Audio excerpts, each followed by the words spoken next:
Rabbil alamin. Alhamdulillah Rabbil alamin. Setelah sama-sama kita baca Al-Quran, semoga apa yang tadi kita baca, ayat-ayat suci Al-Quran, menjadi syafaat kita nanti di yaumil qiyamah.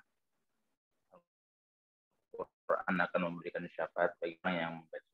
Amin, amin ya Rabbil alamin. Selanjutnya, kita akan membahas satu tema, yaitu tentang tasawuf dan sufi menurut pandangan Al-Imam Al-Ghazali. Bismillahirrahmanirrahim. Alhamdulillahirabbil alamin. Allahumma shalli wa sallim ala sayyidina Muhammadin al-Fatih lima ughliq wal khatim lima sabaq nasirul haqq bil haqq wal hadi ila siratal mustaqim wa ala alihi haqqa qadri wa miqdaril azim. Rabbi shrah li sadri wa yassir li amri wa hlul 'uqdatam min lisani yafqahu qawli. Saddid lisani wa hdi qalbi bi jahin nabi sayyidina Muhammad sallallahu alaihi wasallam. Amma ba'd. Alhamdulillahirabbil alamin ayyuhal hadirun rahimakumullah. Kita tentu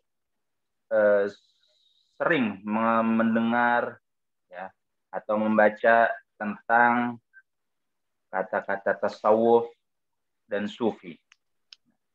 Tapi kita selalu kesulitan memahami apa sebenarnya itu ilmu tasawuf dan apa itu sufi. Menurut pandangan Al-Imam Al-Ghazali, kita akan melihat pandangan beliau di sini.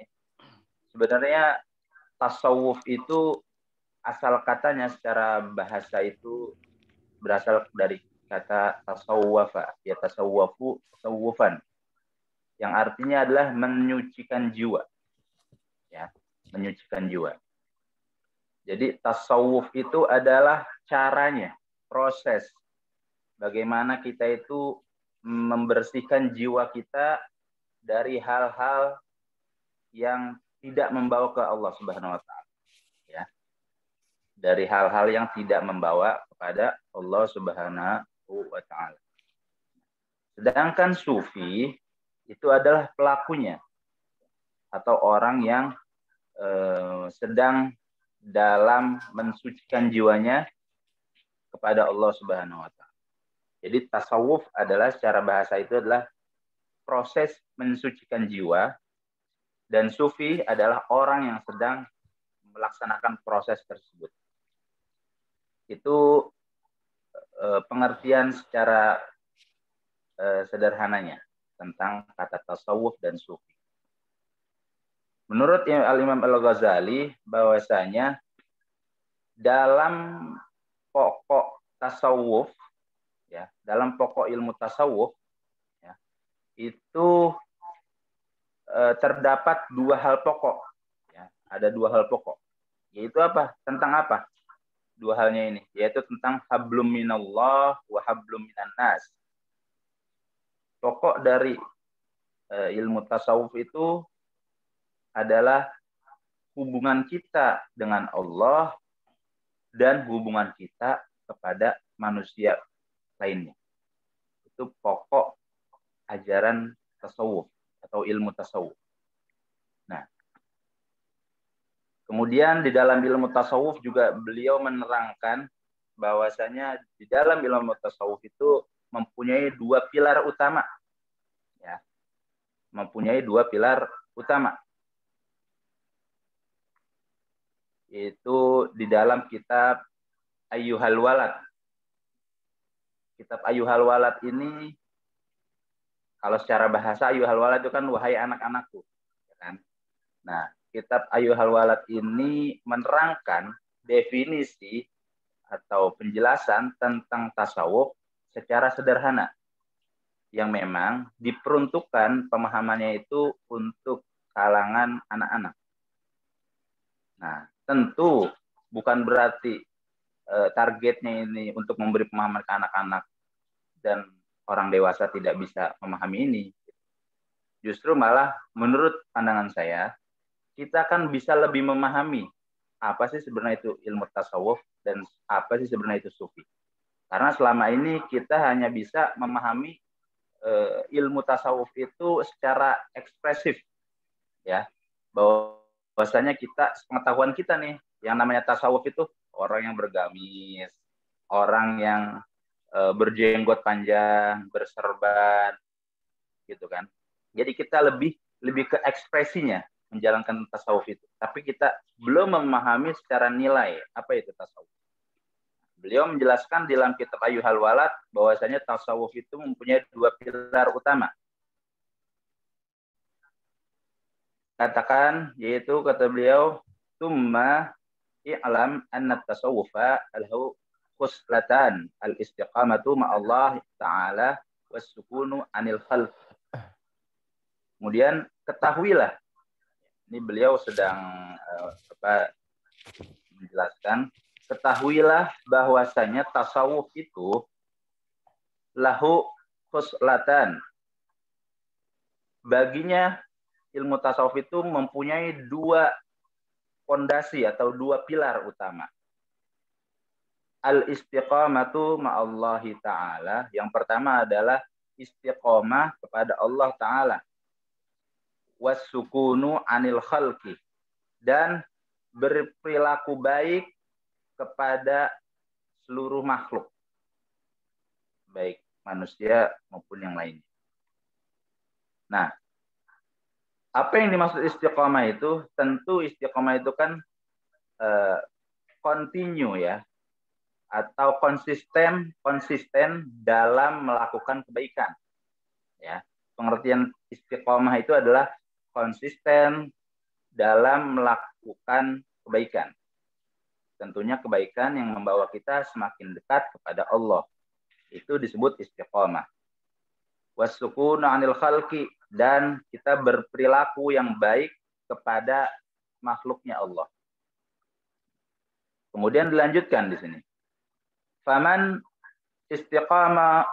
istiqamu ma'allahi azza wa jalla wa ahsanu khalqih bin nasi, dan barang siapa yang beristiqamah kepada Allah Subhanahu wa taala, kepada Allah Azza wa Jalla yang Maha Agung dan Maha Perkasa, wa ahsanu khalqihi bin nasi wa amilihim, dan berperilaku baik, berperangai baik kepada manusia dengan perbuatannya. Bil hilmi, dengan kelembutan. Fahuwa sufiyun, dan orang seperti itu tergolong dikatakan adalah sufi. Jadi 2 pilar itu adalah kita istiqomah di dalam kebaikan kepada Allah. Kemudian yang kedua, berperilaku baik, lembut, sopan kepada sesama makhluknya Allah, terutama kepada manusia, karena kita sering berinteraksi dengan yang lain. Nah, jadi pemahaman secara sederhananya tentang tasawuf itu adalah kita ini berhubungan dengan Allah dan berhubungan kepada manusia lain. Di dalam ilmu tasawuf punya 2 fondasi, yaitu fondasi tentang istiqomah melaksanakan kebaikan kepada Allah dan berperilaku baik kepada manusia lainnya. Kalau misalnya orang tersebut menjalankan 2 prinsip yang tadi dan baik manusia, maka orang tersebut tergolong adalah sufi. Terlepas dia bagaimana mengekspresikan tasawufnya itu. Artinya berpenampilan ya. Bagaimanapun dia berpenampilannya. Kalau dia menjalankan perilaku dua prinsip dasar ini yang dikatakan Imam Ghazali di kitab Ayyuhal Walad, maka dia tergolong sufi. Jadi bukan secara simbolnya saja dia praktekkan. Misalnya ketika dia memakai baju yang terlihat agamis, memakai peci, memakai sorban, berjanggut gitu misalnya. Bukan sebatas sekedar simbol aja dia kerjakan, tapi secara nilai dia menjalankan 2 nilai tersebut. Itu adalah pengertian tentang ilmu tasawuf dan pengertian tentang sufi. Singkatnya adalah tasawuf adalah proses bagaimana seseorang hamba Allah mensuci dengan cara apa? Tentunya dengan cara makhluknya Allah. Sedangkan sufi adalah orang sedang mendekatkan kepada Allah Subhanahu wa ta'ala. Adalah penjelasan singkat yang mungkin selama ini kita masih bertanya-tanya. Kalau kita dengar ceramah atau dengar kajian bahwa tasawuf ulama kita sudah memahami yang dimaksud tasawuf dan sufi itu seperti apa. Dan Imam Ghazali sudah menjelaskannya secara jelas dan secara sederhana. Sehingga kalaupun kepada anak-anak pun itu bisa dipahami dengan mereka, dengan kadar pikirannya mereka. Bagi kita sebagai orang-orang dewasa yang sudah memiliki kemampuan berpikir secara kritis. Gitu ya. Bahwasanya insya Allah kita lebih memahami lagi tentang apa yang dimaksud dengan tasawuf dan apa yang dimaksud dengan sufi. Mungkin hanya itu yang dapat saya sampaikan. Mudah-mudahan kita semua terus-menerus dalam proses yaitu mensucikan jiwa kita kepada Allah, yaitu dengan cara istiqomah dan berbuat baik kepada manusia lainnya. Kurang lebihnya mohon maaf. Hadallahu wa iyyakum ajmain. Assalamualaikum warahmatullahi wabarakatuh.